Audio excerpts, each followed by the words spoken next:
Hello, good listener. Welcome to a bonus blast of good from my conversation with the amazing Geri Jewell.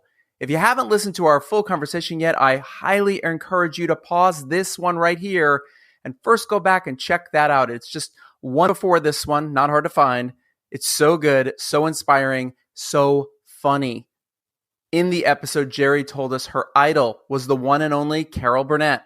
She also tells us she is a strong believer in visual manifestation.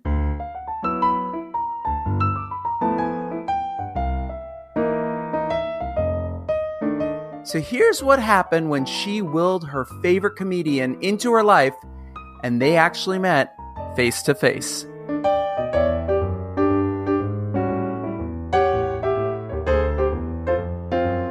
We got to go back to something. It's very important. Your idol, Carol Burnett, you met her. Yes. I started writing Carol when I was about 12 or 13 and told her that when I grew up, I wanted to be just like her. And I loved her, and she had such a wonderful sense of humor about herself, and people were laughing with her, not at her. And she wrote me back, and she wrote me back every single letter I ever wrote. She wrote me back, and she told me never to quit. She said to get into acting in every capacity. She said there was no guarantee that I would become professional. She said there's no guarantees in life, period. The important thing is to put out the effort and to try. Nobody knows what they can do unless they try. And that was very powerful coming from Carol Burnett. And I ordered tickets to the Carol Burnett show in 1974. I think I was 16 or 17 years old, something like that. And I went with 3 friends of mine. And we were sitting in the front row. And you know, when she used to say, bump up the lights and accept questions from the audience. And I was so excited. Wow, I get to talk to my idol. And I raised my hand. She never called on me. And then they started the show. And I kept turning to my friends. I can't believe she didn't call on me. I wanted to talk to her. And they were telling me to shut up. Can't you see the show is going on? Will you be quiet, Geri? But I wanted to talk to her. Will you be quiet? So then, halfway through the show, and by the way, it was the iconic show where she did Gone with the Wind. No way. Yes, it was. Oh my God. It was that show that I attended. And at one point,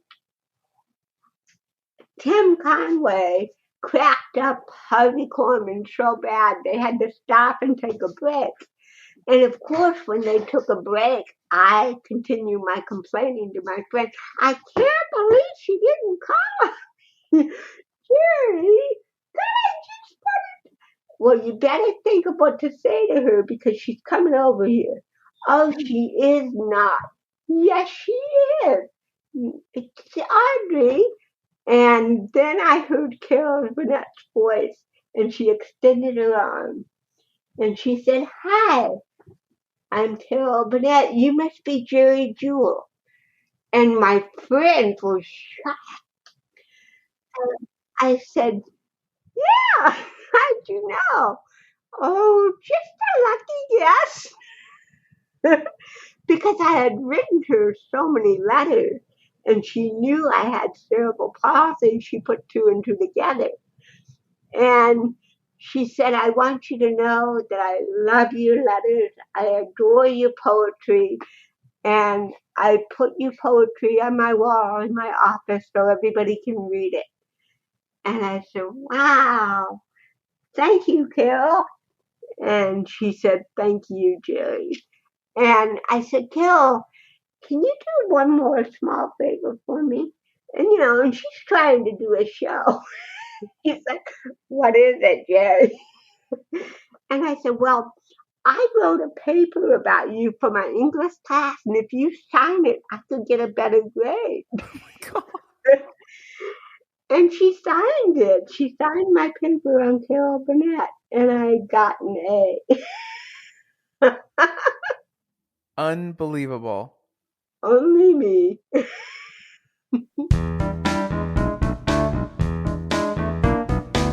A brand new episode of World Gone Good is heading your way this Wednesday with our friends from Greener Pastures Farm Animal Rescue.